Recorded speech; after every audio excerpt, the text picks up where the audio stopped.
सबैलाई नमस्ते। आज सबैभन्दा पहिले मिति 2078 माघ 13 गते, तदनुसार 2022 जनवरी 27 तारिक माघ कृष्णपक्ष दशमी तिथि बिहिबारका दिन राति 7:55 बजे लौकथा पाठ्य सर्वदृश्य प्रतिष्ठानको 100औं श्रृङ्खलामा म वाचक मनोहर पोखरेल लौकथा लिएर उपस्थित भइसकेको छु। यहाँहरू सबैलाई हार्दिक स्वागत गर्न चाहन्छु। साहित्य मनमुटुहरू सबैलाई हार्दिक स्वागत गर्न चाहन्छु। लौकथा पाठ्य सर्वदृश्यको आज 100 दिन पुगेको अवसर छ। 100औं श्रृङ्खलामा हामी आइपुगेका छौँ। लौकथा पाठ्य सर्वदृश्य म जानकारी गराउँ।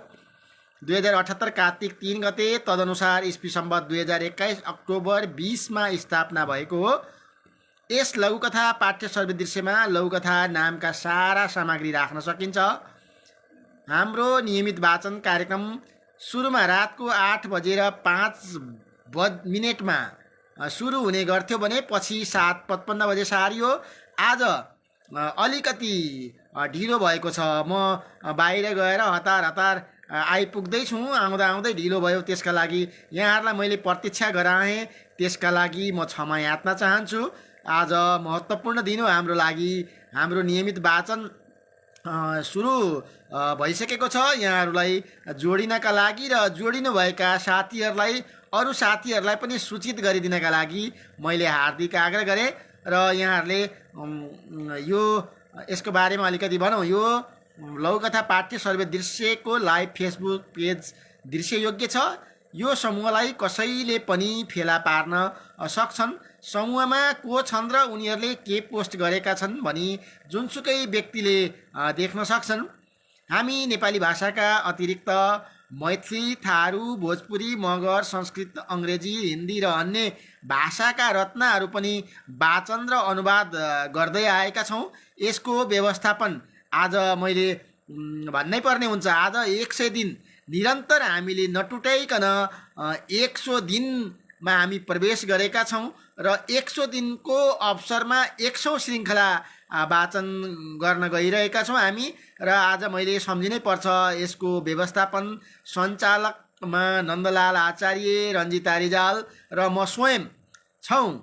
र यो परिकल्पनाका साथ कार्तिक 3 गतेबाट सुरु भएको आज 100 श्रृङ्खला पुगेको छ।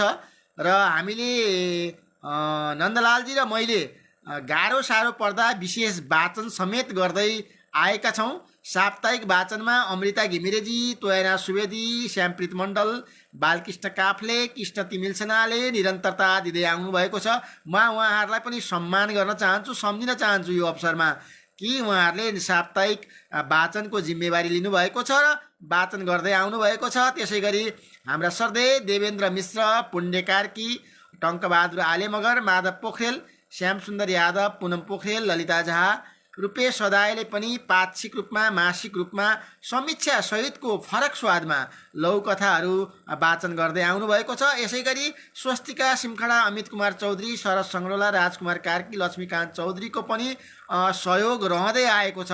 म सबैलाई सम्झिन चाहन्छु र यो अवसरमा 100 दिन पुगेको अवसरमा म उहाँहरूलाई सम्मान गर्न चाहन्छु। एकदम गरिमामय अवसर छ। यो गरिमामय अवसरमा मैले उहाँहरूलाई सम्मान गर्न चाहेँ र सम्झिन चाहेँ। 2021 अक्टोबर 20 मा सिर्जना गरिएको यो समूहको नामलाई पछिल्लो पटक 2021 डिसेम्बर 6 मा सामान्य परिवर्तन गरिएको छ र पछाडि प्रतिष्ठान भनेर हामीले जोडेका छौँ। यसमा खुसीको कुरा हो, यो छोटो अवधिमा यसका 852 जना सदस्यहरू बनिसक्नु भएको छ अहिलेसम्म। र आज मात्रै 10 भन्दा बढी नयाँ पोस्ट भएको छ। पछिल्लो हप्ता मात्रै हेर्ने हो भने 72वटा पोस्ट भएका छन् भने पछिल्लो महिनाको हामीले हेऱ्यौँ भने 265वटा लघुकथाहरू पोस्ट भएका छन्। म ती सबै लघुकथाकारहरूलाई पनि, पोस्ट गर्नुहुने लघुकथाकारहरूलाई पनि हार्दिक धन्यवाद र आभार व्यक्त गर्न चाहन्छु। र यहाँहरूले यदि त्यो पोस्ट नगरिदिनु भएको भए हाम्रो लघुकथा पाठ्य सर्वदृश्य प्रतिष्ठान ले प्रचार प्रसार पाउँदैन थियो र यति ठुलो सङ्ख्यामा सदस्य यसको हुने अवसरबाट हामी वञ्चित हुन्थ्यौँ। त्यसका लागि मैले वाचक सँगसँगै सहयोगी सँगसँगै कथाकारहरूलाई पनि मैले सम्मान गर्न चाहेँ। यो 100 दिनको अवसरमा 100औं श्रृङ्खला पुगेको छ। आज म अलिकति कार्य व्यस्तताले गर्दा म बाहिर थिएँ र बाहिर भएको कारणले आउनलाई ढिलो भयो। यहाँहरूले कतिजनालाई मैले प्रतीक्षा गर्न लगाएँ, यसका लागि म क्षमा यातना पनि चाहन्छु। यहाँहरूलाई एउटा अझै दुःख पनि गरिदिनका लागि हार्दिक आग्रह गर्दछु।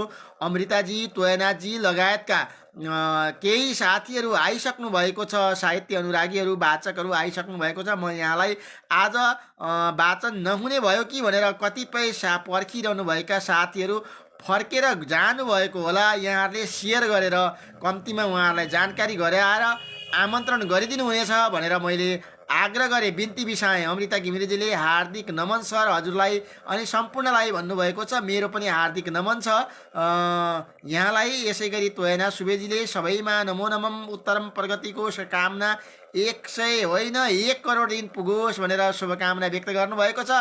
धेरै धेरै धन्यवाद तोयना सुवेदीजीलाई। अत्यन्तै सुन्दर वाचन गर्नुहुन्छ अमृताजी पनि र तोयना सुवेदीजी पनि, र हामीले उहाँका लघुकथाहरू पनि सुन्दै आएका छौँ र अरू साथीहरू पनि आइसक्नु भएको छ। मैले सबैलाई स्वागत गरेँ र कौशिला अधिकारी पनि आउनुभएको छ। सम्पूर्ण नमस्कार छ सम्पूर्णमा भन्नुभएको छ। हाम्रो पनि नमस्कार छ र म अब टाइम अलिकति बढी भइसकेको छ। म लघुकथातर्फ अगाडि जान चाहन्छु। चेलो प्रेम शीर्षकको लघुकथाबाट सुरु गर्न चाहन्छु, जसलाई नन्दलाल आचार्यले लेख्नु भएको छ। कथा यसरी सुरु हुन्छ। गुरु, म असफल भएँ। मसँग के को कमी छ? म किन सफल भइनँ? ऋषि सदायको प्रश्नले मेरो मस्तिष्क र मन दुवैलाई एकैपटक विद्युतीय झट्का दियो। मसँग उत्तर हुन सक्थ्यो, तर प्रकट गरिहाले उनको मन दुख्ला भन्ने भयमा थिए। मेरो कमजोरीका कारण तिमी असफल भएका होइनौ नि चेलाजी भन्न मन थियो, तर मुख खोलिहाले असफल भएको रनाहामा दुखेको उनको घाउमा नुनचुक हाले झैँ हुन्थ्यो। बरु कुरो अन्तै बटार्दा उनी पीडा बिर्सलान् र आत्मरतिमा रमाउलान् भन्ने लाग्यो। आफूलाई थाहा हुँदाहुँदै पनि सोधेको थिएँ, केमा असफल हुनुभयो? जवाफमा भनेका थिए, आफ्नो फेसबुक हेर्नुहोस् न, मेरो कविताको खुलेआम हत्या निहाल्नुहोस्। उनले मेरो फेसबुक मेसेन्जरमा एक डिजिटल सूचना फरवार्ड गरेका रहेछन्। त्यसमा कविता प्रतियोगितामा सफल 10 जनाको नामावली थियो। तीमध्ये आधा जति पद्म कवितामा समेत स्थापित नाम थिए। रूपेश कवितामा कख सिक्दै थिए। उनको कविता पनि सिकारु कविता नै थियो।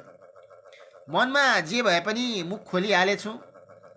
प्रतियोगिता जित्न कविता मात्र भएर हुन्न, अलिकता भाग्य पनि हुनुपर्छ। तपाईसँग कविता त थियो, तर भाग्य कमजोर रहेछ भनेर चित्त बुझाउनुहोस्।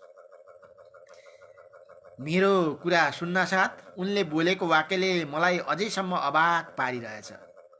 उनले भनेका थिए, कक्षामा पढाउने बेला कर्ममा विश्वास गर्नु भन्ने, अहिले भने दुई जिब्रे कुरा गर्ने। सिधै भनिदिनु न, तिम्रै कवितामा कमजोरीको हिमाल ठडिएको छ भनेर। कथा समाप्त भयो। उदयपुर सिद्धार्थ टोलका नन्दलाल आचार्यको यो चेलो प्रेम प्रतिको लघुकथाका लागि हार्दिक धन्यवाद र आभार व्यक्त गर्न चाहन्छु। 78 मङ्सिर 16 गते हाम्रै लघुकथा पाठ्य सर्वे दृश्य प्रतिष्ठानको फेसबुक पेजमा उहाँले यो चेलो प्रेम शीर्षकको लघुकथा पोस्ट गर्नुभएको थियो र आज हामीले वाचन गरेका छौँ।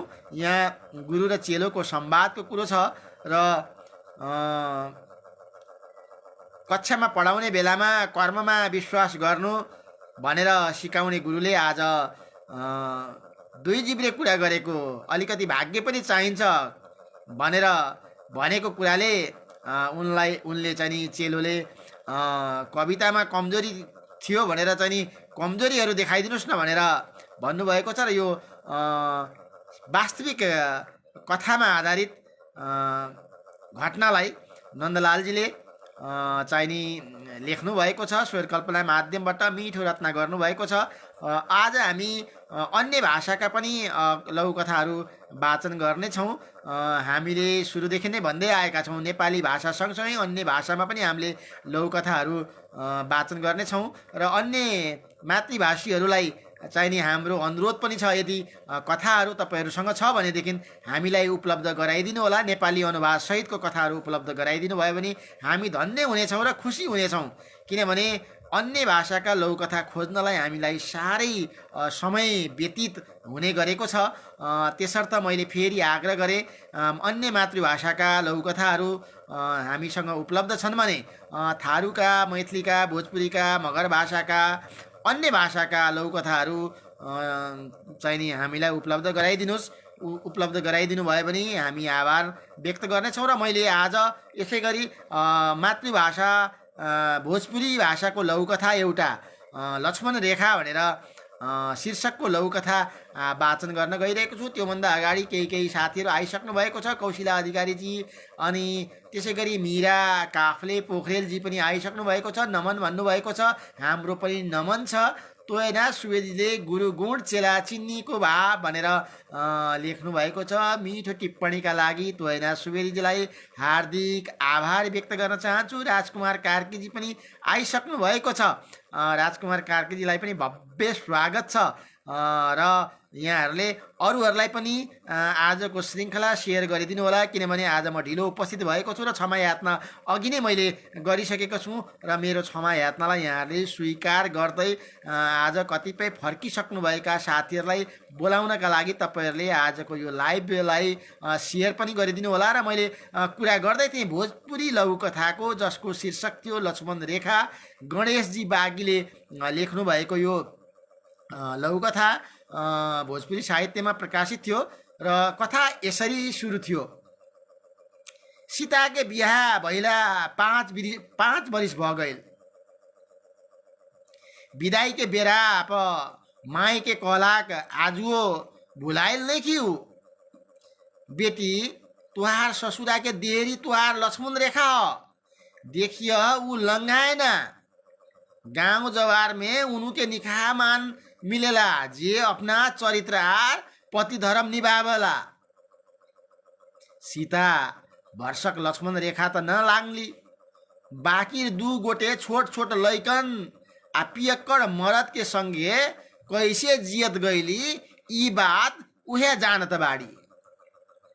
दिन भर दारू में टुन्न मरद आ भूखे छटपिटी हाथ नंग धड़ंग लैकन के दासा देखी के सीता से रहल ना गई। आखिरकार ऊ लक्ष्मण रेखा लांगिए गई। मेहनत मजूरी करे शहर जाए लगली। अब लैकन के थारी में रोटी तरकारी आ देह पर लुगा वस्त्र लौके लागल। बाकी गांव में सीता के एगो नया नाम धरा गई, छिनार। कथा समाप्त भ गेल। औरत की जिंदगी कितनी बेबस है, चाहे कुछ भी करे पर लोग उसमें खामियां निकाली है लिया। यो कथालाई नेपालीमा पनि मैले अनुवाद गरे। यो कथा लक्ष्मण रेखा शीर्षकको लघुकथा गणेशजी बागीले लेख्नु भएको। यो कथाको भावानुवाद भनौँ अनुवाद भनौँ यसरी छ। सीताको बिहा भएको 5 वर्ष भएको थियो। बिदाईको बेला आमाले भनेको कुरा उसले आज पनि बिर्सेकी छैनन्। छोरी तिम्रो ससुरालीको ढोका लक्ष्मण रेखा हो, हेर त्यसलाई नागेर ननिक्लिनु।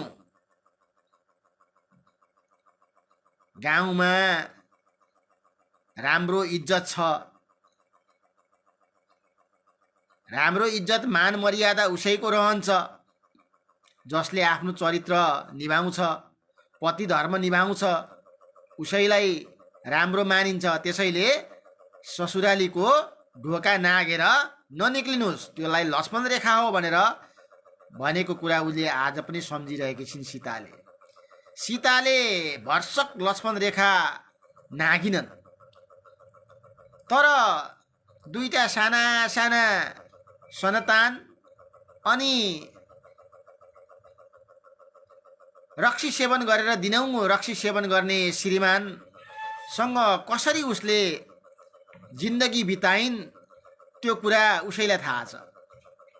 दिनभर रक्सीमा टुन्न भएर श्रीमान अनि भोकले छटपटाएर नाङ्गै भुतुङ्गै भएका सन्तानको दशा देखेर सीतालाई रहल गएन।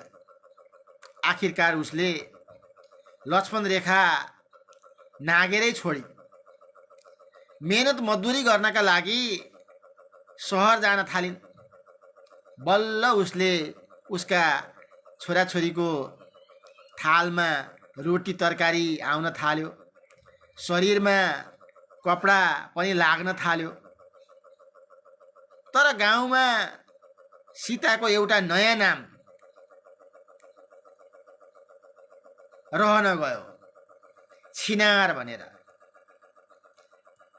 कथा सकियो।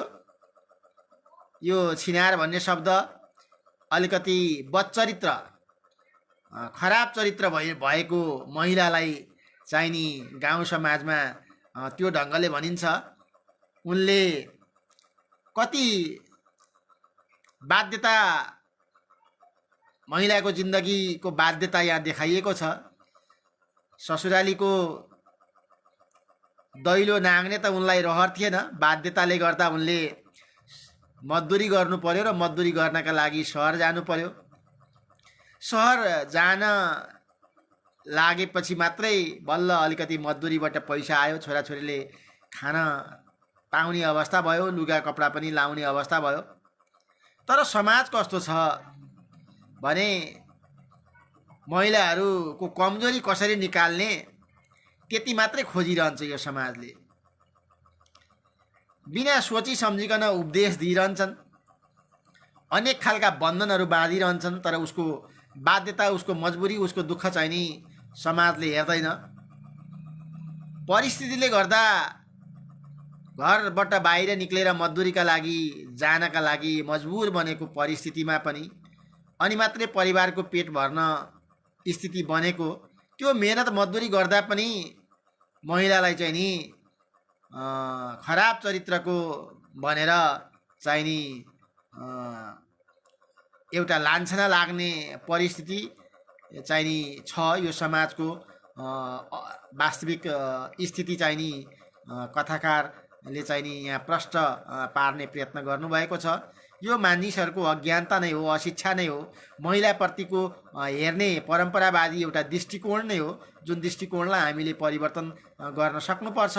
र कथाकार यो कुरामा चाहिँ नि गणेशजी बागी, भोजपुरी लघुकथाकार, उहाँ सफल हुनुभएको छ र यसका लागि उहाँलाई हार्दिक आभार व्यक्त गर्न चाहन्छु।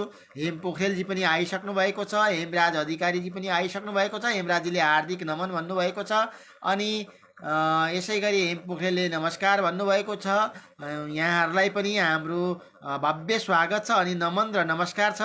र तोयना सुवेदीले टिप्पणी लेख्नु भएको छ, नारी बाध्यता र समाजले हेर्ने दृष्टिकोण। यति मिठो टिप्पणीका लागि र सठिक टिप्पणीका लागि तोयना सुवेदीजीलाई हार्दिक आभार व्यक्त गर्न चाहन्छु।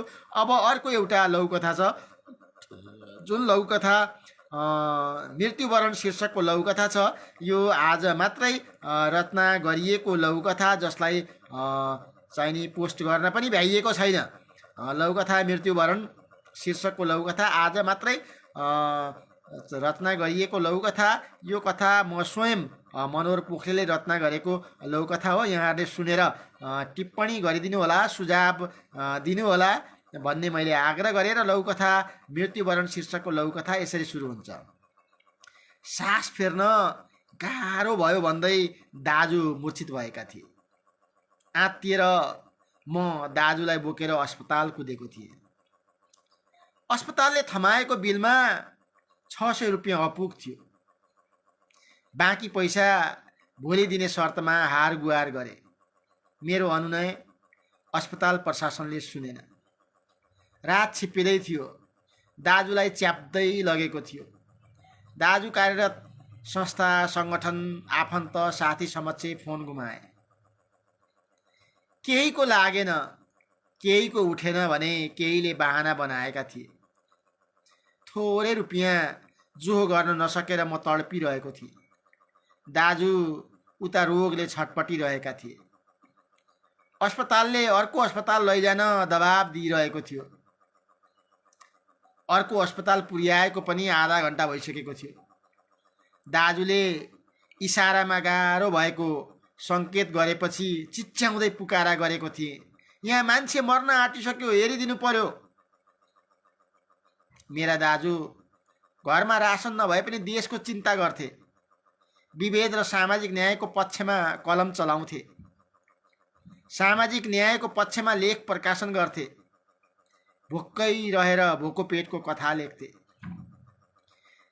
जीवनजल र सिटामोल नपाएर मरिरहेकाहरूको सजीव चित्रण उतार्थे। आज सहज उपचार नपाएर उनैको निधन भएको थियो। त्यसपछि सङ्गठनले विज्ञप्ति निकाल्यो। साथीहरू अस्पतालमाथि खनिए। कसैले खर्च नदिने संस्थालाई सरापे। छानबिन सहित कारबाहीको माग उठ्यो। क्षतिपूर्तिको जोरदार आवाज गुन्जियो। फोन नउठाउने आफन्तहरू पश्चाताप गर्दै थिए। दाजु कार्यरत संस्था अग्रसर भयो। श्रद्धाञ्जली दिन सङ्गठनका साथीहरू आए। नेता र मन्त्रीहरू घरै आएर संवेदना दिए। सबैको आर्थिक सहयोगले दाह संस्कारदेखि श्राद्ध भोजमा कुनै समस्या भएन। म भने आँखै अगाडि मृत्यु देखेको हेरिरहेको थिएँ। जीवन छँदा आँखा चिम्लनेहरूका आँखा रसिला थिए। कान थुन्नेहरूले हामीलाई ध्यानपूर्वक सुनिरहेका थिए। कथा सकियो। मृत्युवरण लघुकथा साँच्चै नेपालको एउटा परिस्थिति यस्तो छ र परिस्थितिसँगै प्रवृत्तिको पनि कुरा छ। यहाँ उपचार सहज उपचार नपाउने परिस्थिति छ र सहज उपचार नपाएर मृत्युवरण गर्नुपर्ने स्थिति छ र जीवित हुन्जेलसम्म चाहिने 600 रुपियाँको अभावले गर्दा उपचार नपाउने एउटा परिस्थिति छ। जीवित हुन्जेलसम्म उसलाई जोगाउनका लागि कसैले 2-4 रुपियाँ सहयोग गर्दैनन्, समय पनि दिँदैनन्। तर मान्छेको मृत्यु भइसकेपछि अनि त्यसपछि कतिपयले फोन उठाउन पाइन भनेर पश्चाताप गर्छन्, सामाजिक सञ्जालमा पनि लेख्छन्। कसैले खर्च दिएनन् भनेर संस्थाहरूलाई गाली गर्छन्, सङ्गठनहरू पनि ओर्लिन्छन्, विज्ञप्ति निकाल्छन्, नेताहरू पुग्छन्, मन्त्रीहरू पुग्छन्, संवेदना दिन्छन्, आर्थिक रूपले सहयोग गर्छन्, क्षतिपूर्ति दिन्छन्। त्यही कुरा जीवित हुँदा यदि सहयोग गरेको भए एउटा उदाउँदो एउटा प्रतिभाको मृत्यु हुँदैन थियो यसरी भनेर यो कथाले मृत्युपछि भन्दा पनि जीवित रहँदै यस्तो खालको सहयोग गर्नका लागि सबैले प्रेरित गर्नुपर्छ भन्ने सन्देश दिन खोजिएको छ। र यो कथाको टिप्पणी गरिदिनु हुनेछ यहाँहरूले भनेर मैले हार्दिक आग्रह गरेँ। सँगसँगै एउटा टिप्पणी हेम पोखरेलजीको आइ पनि सकेको छ। मृत्युवरण मर्मस्पर्शी लघुकथा भनेर लेख्नु भएको छ। एउटा साधारण जीवनयापन गरेका चेतनशील नागरिकको कारुणिक कथा बाँच्दा भन्दा मरेपछिको देखावटी भनेर ठ्याक्कै उहाँले जस्ताको त्यस्तै कथाको भाव जे छ त्यही नै उहाँले टिप्पणी गरिदिनु भएको छ। यसका लागि मेरा अनन्य मित्र हेम पोखरेलजीलाई मैले हार्दिक आभार व्यक्त गरेँ र धन्यवाद व्यक्त गरेँ। म अब अर्को एउटा लघुकथा जो हाम्रो मैथिलीमै छ त्यसलाई मैले वाचन गर्न चाहेँ। बाबानामा भन्ने मा यो छ, ओम प्रकाशजीले लेख्नु भएको र यसको शीर्षक छ कनी हाम्रो सुनु भनेर। कथा यसरी शुरू होइ छे, कथा सुनल जाए, सुनला के बाद टिप्पणी किया जाए। तो उससे पहले हम देखली राजकुमार कार्की जी के एक टिप्पणी देख रहल छी। ई टिप्पणी पढ़िए लै छी। पहिने राजकुमार कार्कीजीले लेख्नु भएको छ, जिउँदो छँदा बहाना बनाएर पन्छिने तर मृत्युपछि गोहीको आँसु चुहाउने परिपाटी कथा राम्रो भनेर राजकुमार कार्कीजीले मिठो टिप्पणी गर्नुभएको छ। वास्तवमा कथाकार म आफै भएकोले उहाँले टिप्पणी गर्नुभएको कुरा अत्यन्तै सान्दर्भिक, सटिक र सुन्दर छ। छोटोमा मिठो टिप्पणी छ। कथाको भाव जे छ ठ्याक्कै त्यसलाई पक्रिनका लागि राजकुमार कार्कीजी सफल हुनुभएको छ र यहाँलाई मैले हार्दिक धन्यवाद ज्ञापन गरेँ। र मैले अघि वाचन पूर्व उद्घोष गरेको कनी हमरो सुनु शीर्षक के कथा सुनै के लेल हार्दिक आग्रह करै छी। कथा एहि ढंग से शुरू होइ छै। सुन लियो जे बाबा गुरु घंटालक आश्रम में दौड़ कूद भ रहल अछि। हमरा कनी आश्चर्य भेल। तै जिज्ञासा शांत करबाक लेल हुनकर आश्रम पहुँच गेलू। ओतय देखै छी त आश्रम से सटल बड़का खाली फील्ड में जत्र कुत्र लाठी आ डंटा लगा के बाधा ठाड़ कैले अछि।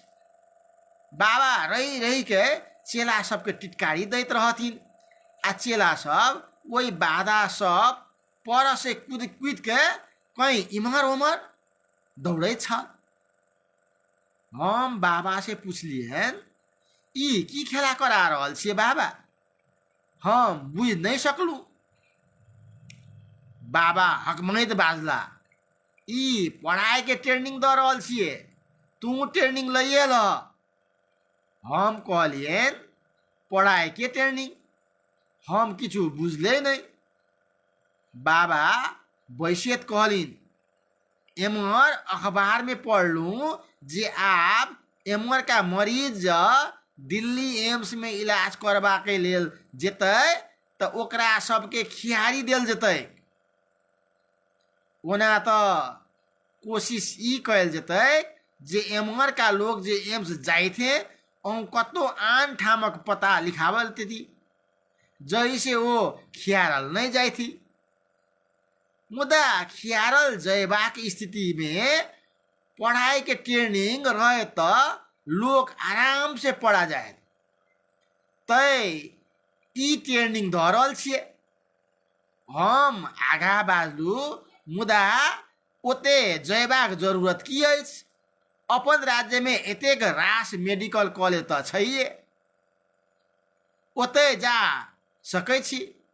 बाबा कहलिन, एक त ओते डॉक्टर नहीं भेटै छै, ज कहुना भर्तियो भ जेबहक त तोर किछु सुनबे नहीं करता। किछु बाजबहक आ विरोध करबहक त लाठी से सोटल जेबहक। तोरा बुझल छ जे मेडिकल कॉलेज में पढ़निहार सब इलाज जानथिन वा नहीं, मुदा लाठी भाज्न खूब जानै छथि। सब विद्याञ्चली लाठी राखैत छथि आ लाठी भाज्न के कलाक प्रदर्शन बीच बीच में कई के अखबार के मुख पृष्ठ के शोभा बनैत रही छथि। तै दिल्ली के एम्स जेनाइ ठीक रहता, किएक त ओतुका आदेश में खाली खियारे लेल कहल गेल छै, लठियावे के लेल नहीं कहल गेल छै। आज खियारे त पढ़ाई के ट्रेनिंग कहा जेतै। हम कहलियन, धन्य छी अहाँ बाबा, मुदा हमरा जका भारी शरीर वाला लोकक लेल त खियारना या लठिना दुनू भारी पड़त। हम की करी?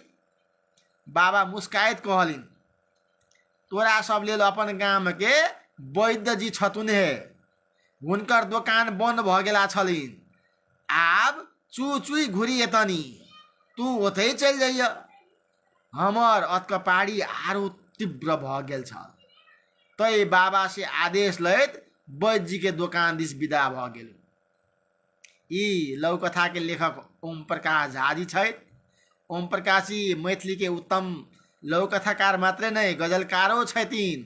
हिनकर गजल संग्रह के नाम कियो बुझि नहीं सकल हमरा, से गद्य विद्या में बड़ा प्रसिद्धि छथि। ई हास्य व्यंग में पारंगत सेहो छथि। वर्तमान में ई सरकारी काम काजों में छथि, लेकिन इनकर लघुकथा बड़ नीक अछि। इनकर नेपाली में भावानुवाद करेले प्रयास करब हम। यो कथा को भावानुवाद यो ढंगले छ।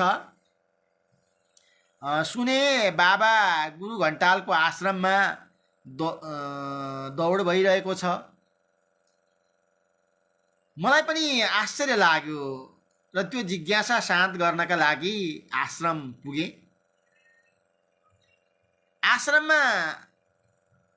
आश्रमको खाली फिल्डमा जताततै लाठी र डन्टाले अवरोध बनाएको थियो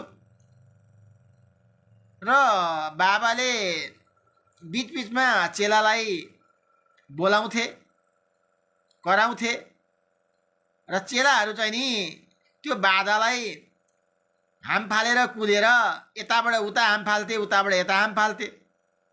मैले बाबालाई सोधेँ, यो के खेला गराइरहनु भएको छ बाबा? मैले त केही बुझिनँ। बाबाले भन्नुभयो, यो पढाइको तालिम दिइरहेको छु, त पनि तालिम लिहाल। मैले भने, पढाएको तालिम? मैले त केही बुझिनँ। बाबाले बस्दै भन्नुभयो, यता अखबारमा पढे कि अब यतातिरका बिमारीहरू दिल्लीको एम्समा इलाज गर्न गयो भने उनीहरूलाई लखेटिने छ। त्यसो त कोसिस गरिने छ कि यताको मानिसहरू उता एम्समा गयो भने अन्त कतैको ठेगाना लेखाइहाल्ने, जसका कारणले गर्दा लखेटिँदैन। तर यदि लखेटिने अवस्था आयो भने चाहिँ नि यो तालिम काम लाग्छ। मानिसहरू आरामले त्यहाँ उपचार गर्न पाउँछन् यो तालिम लिएपछि। त्यसैले यो तालिम दिइरहेको छु। मैले अगाडि भने, तर त्यहाँ जाने जरुरी नै के छ? आफ्नै राज्यमा त यति धेरै मेडिकल कलेजहरू छन्, त्यहीँ जान सकिन्छ। बाबाले भने, एक त त्यहाँ डाक्टर भेटिँदैन, केही गरी भर्ना पनि भइहालियो भने हस्पिटलमा कसैले बिरामीको कुरा सुन्दैन। अनि केही बोल्यो भने, विरोध गर्यो भने लाठीले कुटाइ खानुपर्छ। तिमीले थाहा पाएका छौ यो कुरा? मेडिकल कलेजमा पनि त्यहाँ पढाउने हरूले इलाज जान्दछन् तर लाठी चलाउन चाहिँ खुब जान्दछन् र उनीहरूले सबैले विद्याञ्चली लाठी राखेका छन्।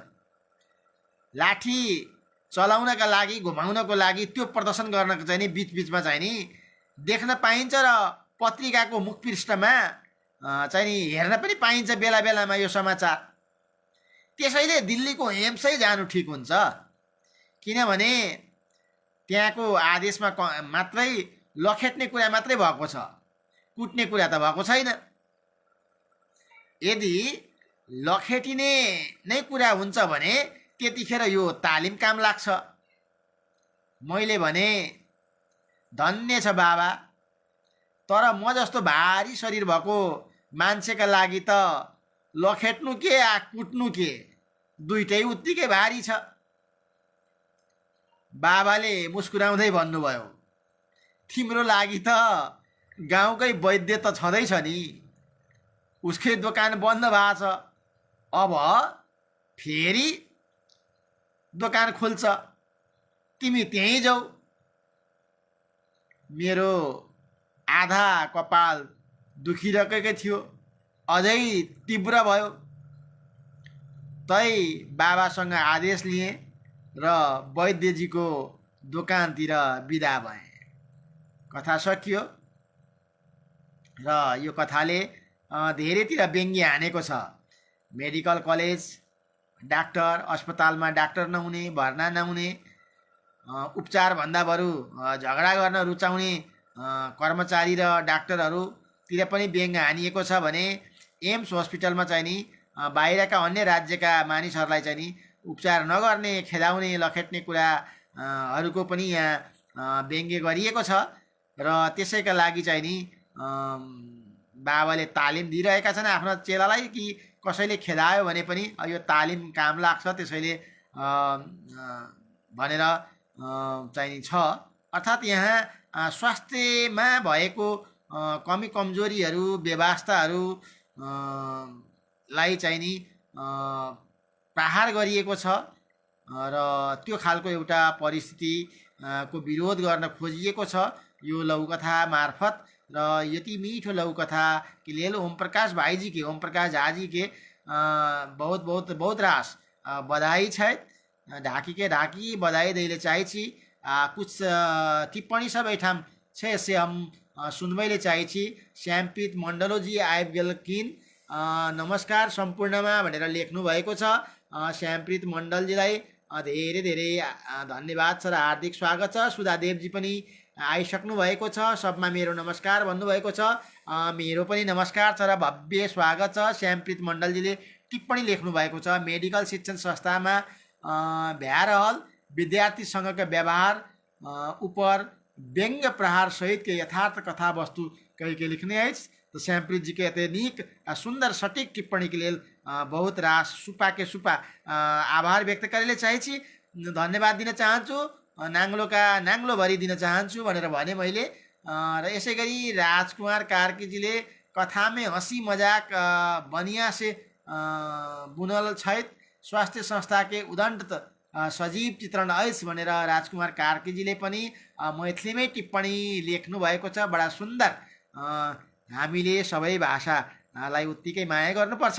सबै भाषा हाम्रै भाषा हुन्, मैथिली पनि हाम्रै भाषा हुन्, नेपाली मगर थारू भोजपुरी सबै भाषा नेपालमा बोलिने सबै भाषा हाम्रा लागि उत्तिकै कर्णप्रिय र हुनुपर्छ र हामीले माया गर्नुपर्छ, संरक्षण गर्नुपर्छ। र राजकुमार कार्कीजीले पनि मैथिलीमा लेख्ने प्रयत्न गर्नुभएको छ। यसका लागि त म थप दोहोरो धन्यवाद, डबल धन्यवाद व्यक्त गर्न चाहन्छु। यस्तो खालको भातृत्व प्रेम हामीमा बनिरहोस्, एकले अर्कालाई सम्मान गर्ने परिपाटी रहिरहोस् र साहित्यले यसै गरी मान्छेसँग जोड्ने कामहरू, फेलोसिप बढाउने कामहरू गर्दै रहोस्। अरूहरूले तोड्दै जाउन् केही छैन खैर, तर हामी साहित्यकारहरूले मान्छेलाई जोड्दै जाउँ भनेर मैले बिन्ती बिसाएँ र नमस्कार गरेँ। र मैले अर्को लघुकथा वाचन गर्न चाहन्छु र मैले चाहिँ नि अब गङ्गा खड्काजीको यो अन्तिम कथा लघुकथा लापरवाही भन्ने शीर्षकको लघुकथा वाचन गर्न चाहन्छु। र कथा यसरी सुरु हुन्छ। निर्मलको छिमेकमा बिहानैदेखि पञ्चे बाजा घन्कियो। यो कथाको शीर्षक छ लापरवाही। निर्मलको छिमेकमा बिहानैदेखि पञ्चे बाजा घन्कियो। उनको कान्छो छोराले बिहे गर्न जाने इच्छा गर्यो। उसले फकाई फुलाई गरी कौशीबाट देखायो। त्यहाँ पुरै पशुपतिको जात्रा जस्तै भिड थियो। कति मान्छेहरू मास्क बिना नै उपस्थित थिए। बाबा हेर्नुहोस् त, कमल अङ्कल पनि बिहेमा जानुभएछ। उहाँलाई त ओमिक्रोन लागेको छ भनेको होइन र? उसको छोरोले कमललाई अँगुल्याउँदै भन्यो। निर्मलले हत्तपत्त फोन झिकेर कमललाई फोन गर्यो। ओइ भाइ, त कोरोना भएको मान्छे कहाँ भिडमा गएको? अरूलाई सर्यो भने? छोडिदिनुहोस् दाइ, मलाई कोरोना लागेको भनेर कसलाई थाहा छ र? फेरि म कोरोना लागेको जस्तो नि देखिन्न नि। उसले अलिपर आएर फोन उठाउँदै भन्यो। कथा सकियो। बुढा नीलकण्ठ काठमाडौँका गङ्गा खड्काजीले लापरवाही शीर्षकको लघुकथा लेख्नु भएको छ र यो लघुकथा लापरवाहीका लागि गङ्गा खड्कालाई धेरै धेरै धन्यवाद दिन चाहन्छु। साह्रै मिठो कथा एकदमै लघु र सुन्दर। र अहिलेको लापरवाही वास्तवमा कोरोना भए पनि मानिसहरूले लापरवाही गरिरहेका छन्। सानो सानो स्वार्थहरू त्याग्न नसक्दा र यसले अझै तीव्रताका साथ फैलिने मौका पाइरहेको छ। हाम्रै लापरवाहीले गर्दा कोभिडले आफै हामीलाई दुःख दिइरहेको छैन, हाम्रो लापरवाहीले गर्दाखेरि अझै बढी दुःख दिइरहेको छ भन्ने यो लापरवाही शीर्षकको कथा अत्यन्तै सार्थक शीर्षक छ। र कथाले चाहिँ नि भन्न खोजेको कुरा जे छ त्यसले हामी सबैलाई सचेत रहनका लागि चाहिँ नि प्रेरणादायी छ र प्रेरित गरिरहेको छ यो लघुकथाले।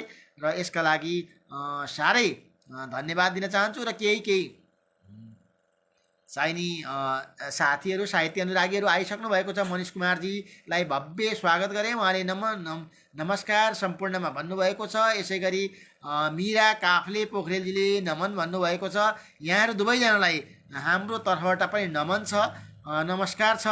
र मैले लघुकथाको कुरा गर्दै थिएँ। यो लापरवाही शीर्षकको गङ्गा खड्काजीको कथा वास्तवमा कम घातक तर धेरै सङ्क्रामक भनिएको ओमिक्रोन भेरिएन्टबाट सङ्क्रमित हुने मानिसको सङ्ख्या नेपालमा पछिल्लो दिन अत्यन्तै बढेको छ। 10,000 8,000 को हाराहारीमा बढिरहेको छ। डेल्टा भेरिएन्टको दाँजोमा ओमिक्रोन कम घातक देखिएकोले पनि अलिकति लापरवाही बढिएको छ। तर यसले मानिसहरूले अब महामारी अन्त्य हुँदैछ भनेर पनि सोचिरहेका होलान्। अन्त्य होस् हाम्रो कामना छ। तर लापरवाही गर्यो भने यो ठुलो सङ्ख्यामा बढ्न जान्छ र त्यसले मान्छेको मृत्युको सङ्ख्या पनि बढ्न सक्छ। त्यसतर्फ सतर्क रहन चाहिँ नि जरुरी छ। सामान्य रुगाखोकी ज्वरोका लक्षणहरू छन् भनेदेखि पनि त्यसलाई सतर्क भइहाल्नुहोस्, सचेत हुनुहोस् र चाहिँ नि निर्धक्क भएर नबस्नुहोस्, उपचारतर्फ ध्यान दिनुहोस् भन्ने कुरा गर्न चाहन्छु र लापरवाही नअपनाउनुहोस् भनेर भन्न चाहन्छु। र मैले आज सबैलाई शुभकामना व्यक्त गरेँ, सुरुमै शुभकामना व्यक्त गरेँ। आज लघुकथा को चाहिँ नि हामीले 100औं दिन निरन्तर 100 दिन नबिराइकन 100 दिन लगातार हामीले वाचन गरेका छौँ। र यो वाचन गर्ने साप्ताहिक वाचकहरूलाई मैले शुभकामना र धन्यवाद व्यक्त गरेँ। यसै गरी पाक्षिक भाषक र टिप्पणीकर्ताहरूलाई पनि मैले धन्यवाद ज्ञापन गरेँ। कथाकारहरू जसले हाम्रो लघुकथा पाठ्य सर्वे दृश्यको पोस्टमा चाहिँ नि आफ्नो कथा पोस्ट गरिदिनु भयो, उहाँ कथाकारहरूलाई पनि मैले हार्दिक आभार व्यक्त गरेँ। र 850 जनाभन्दा बढी सदस्यहरू अहिले मैले वाचन गर्दा गर्दै 2-3 जना बढिसक्नु भएको छ। उहाँ सबैलाई हार्दिक स्वागत र धन्यवाद ज्ञापन गर्ने र अझै सदस्यहरूको वृद्धिमा यहाँहरूको महत्त्वपूर्ण भूमिका रहेको छ भन्ने कुरा पनि मैले जानकारी छ हामीलाई। त्यसका लागि पनि 852 जना सदस्य साथीहरूलाई नै मैले धन्यवाद ज्ञापन गरेँ। फेरि एकपल्ट मैले यसको परिकल्पनाकार, व्यवस्थापक, सञ्चालक नन्दलाल आचार्यजीलाई सबैभन्दा बढी धन्यवाद र आभार व्यक्त गरेँ। उहाँसँगै रञ्जिता रिजालजीलाई पनि मैले आभार व्यक्त गरेँ। र यो मौकाको लागि मैले पनि जुन मौका र अवसर पाएँ यसका लागि पनि मैले साधुवाद यहाँहरूलाई नै मैले चढाएँ। र आफ्नो प्रयत्नले सकेको यसलाई सुन्दर बनाउने प्रयत्न गरिरहेका छौँ। हामी सबैलाई एकपल्ट यो स्वर्ण महोत्सवको दिन सबैलाई हार्दिक आभार व्यक्त गर्न चाहन्छौँ। र लघुकथा पाठ्य सर्वे दृश्य को पेज अझै चाहिँ नि विस्तारित हुँदै जाओस्, सुदृढ हुँदै जाओस् र यसको प्रचार प्रसार बढ्दै जाओस्, जसले गर्दा लघुकथाको पनि श्रीवृद्धि होस्, लघुकथाको पनि जय होस्। लघुकथाहरू यति मिठो साहित्यको यति मिठो चाहिँ नि एउटा बनेको छ कि हिजो अस्ति जसरी पहिले टेस्ट म्याच, क्रिकेटमा टेस्ट म्याच निकै प्रसिद्ध थियो, बिस्तारै वनडे आयो। वनडे हुँदा अब पछिल्लो पटक 2020 भनेर आएको छ र अरू सबैलाई मात गरेको छ र 2020 अहिले क्रिकेट प्रसिद्ध भएको छ। 2020 हेर्न थालेपछि मान्छेहरूले टेस्ट म्याच हेर्न भुलेका छन्, वनडे हेर्न भुलेका छन्। किनभने मान्छेसँग समय छैन, थोरै समयमा धेरै कुरा पाउन चाहन्छन् र थोरै समयमा धेरै कुरा दिन सक्ने भनेको साहित्यमा लघुकथा नै हो। र यो लघुकथाको चाहिँ विकास यसै गरी भइरहेको छ र सबैको जनजीवनमा लघुकथा पसेको छ। र लघुकथामा एकपल्ट जसले डुबुल्की लाउँछ त्यसले लघुकथालाई छोड्दैन। र यहाँ साहित्य अनुरागी साहित्यिक मनमुटुहरूलाई पनि मैले लघुकथालाई माया गर्नका लागि, लघुकथा पाठ्य सर्वे दृश्य प्रतिष्ठानलाई माया गर्नका लागि मैले बिन्ती बिसाउँदै पछिल्लो पटक आउनुभएका अशोक यादवजीलाई पनि हार्दिक स्वागत गरेँ। अमृता घिमिरेजीले पनि खुसी व्यक्त गर्नुभएको छ। बधाई र शुभकामना हामी साटासाट गरिरहेका छौँ। अशोक यादवजीले नमस्ते दाजु भन्नुभएको छ। राजकुमार कार्कीजीले पनि शुभकामना 100 दिनको यो सुवर्ण दिनको अवसरमा भन्नुभएको छ। र म यो सुनौलो अवसर सँगसँगै सबैको जीवन सुखमय होस्, सुनौलो होस्, सुन्दर होस् भनेर शुभकामना व्यक्त गर्दै आजको यो लघुकथा वाचनलाई यही विराम दिन चाहन्छु। लघुकथाको जय होस्, तपाईँहरू सबैको जय होस्। शुभरात्रि, हार्दिक धन्यवाद।